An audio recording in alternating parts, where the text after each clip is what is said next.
প্রথমে নন্দন, পরে NT1 studio. প্রথমটা তার প্রিয় জায়গা, দ্বিতীয়টা তার কর্মস্থল। পরিচালক অনিক দত্ত শেষবারের মতো গেলেন ঠিকই, তবে কাঁচের গাড়িতে। সকাল থেকেই অগণিত গুণমুগ্ধ মানুষ থেকে সেলিব্রিটি, রাজনৈতিক ব্যক্তিত্ব, কে নেই তার শেষ যাত্রায়। প্রত্যেকেই এক বাক্যে বলছেন অনিক দত্তর চলে যাওয়া বাংলার সৃজনশীলতার বৃত্তে বড়সড় অঘটন। দীর্ঘদিনের সহকর্মী গৌতম ঘোষ, সৃজিত মুখোপাধ্যায় থেকে হরনাথ চক্রবর্তী, জিৎ, আবির, জিতু কামাল, অভিনেতা বিধায়ক রুদ্রনীল ঘোষ, রূপা গঙ্গোপাধ্যায়, পাপিয়া অধিকারীও সিনে জগতের প্রায় সবাই শেষ শ্রদ্ধা জানিয়েছেন। পরিচালকের প্রিয় রবীন্দ্রসঙ্গীত আগুনের পরশমণি গাইলেন উপস্থিত প্রত্যেকে। পুরনো সেই দিনের কথা গাইতে গাইতে কেঁদে ফেলেছেন অনিক দত্তের মেয়ে। একসময় দেবব্রত বিশ্বাসের গান আছে দুঃখ আছে মৃত্যু বেজে উঠতেই ভার হয়ে গিয়েছে পরিবেশ। তখন লাল গোলাপে আগা গোড়া বাম মনস্ক অনিক দত্তকে শ্রদ্ধা জানিয়েছেন বিমান বসু। আক্ষেপের সুরে বলেছেন ওর অনেক কাজ বাকি থেকে গিয়েছে। শেষে কেওড়াতলা মহাশ্মশানে অন্ত্যেষ্টিক্রিয়া সম্পন্ন হয় পরিচালকের। বাবার কাজ সেরেছেন মেয়ে ঐশী, পাশে ছিলেন প্রাক্তন স্ত্রী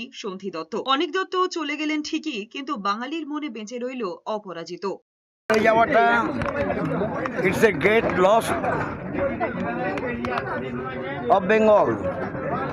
আমাদের বাংলার সংস্কৃতি, চলচ্চিত্র শিল্প এবং সামগ্রিক বাংলার মানসিকতার ওপরে আঘাত, বাংলার ক্ষতি।